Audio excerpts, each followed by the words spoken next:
We have a Charlene Patton from the Kansas Soybean Commission with us this morning, and she has a festive Halloween treat for us. We're making candy corn oatmeal bars. Good morning to you, Charlene. Well, for all those viewers that might still be trying to think, what can I do for something a little special and fun? Yes, this is it. This is it. This is such a great recipe.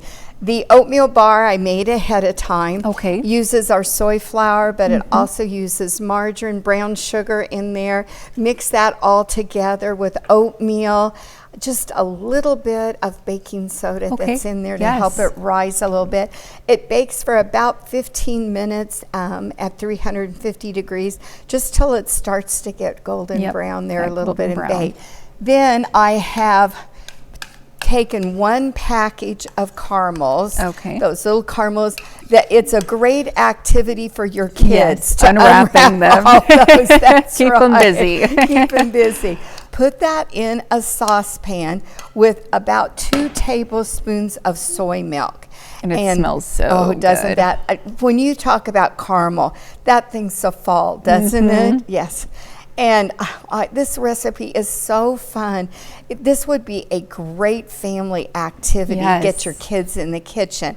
Let them help you do this. We'll spread that out here. Just get some down there in that corner there. Put there.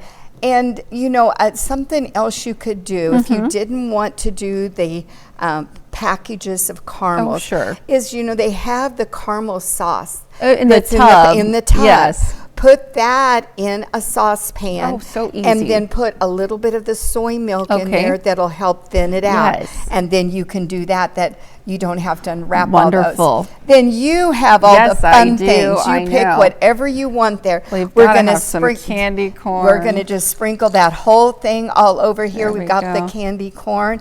And then we have some M&Ms. Yes, the candy coated ones. And this time of year, you see that they come with all different colors for Halloween too. And the kids will love doing this. Yes, and then we've got sprinkles that have all of that.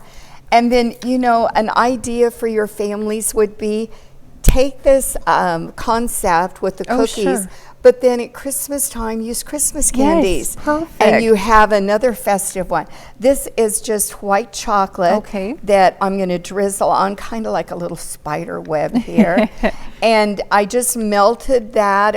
I think our recipe calls for an ounce. But then just a little bit of vegetable shortening helps thin that out really nice. Get that nice drizzle on there. Doesn't that add an extra color? And you can cut that into bars. Oh my gosh, it makes about 5 dozen, depending on how small you want those bites to be. But I love this. We see how colorful. You did a good job decorating. Thank you, Charlene. Well, you did a good job with the drizzle there. It's perfect for Halloween. Perfect. We're ready for the holiday. Yes, we are. And if people want to get this recipe for this delicious looking candy corn oatmeal bars, where can they do so? They should go to our website at kansassoybeans.org, or you can also go and call our 800 number, and Megan will ship those recipes right out to you, 877-KS-SOYBEAN. And I might add that if they go to our website, we have recipe archives. Oh, fantastic. So go to the one for holidays, and you'll see all kinds of holiday recipes. All righty, sounds like a plan. Thanks so much, Charlene. Stick around. We're back with more right after this.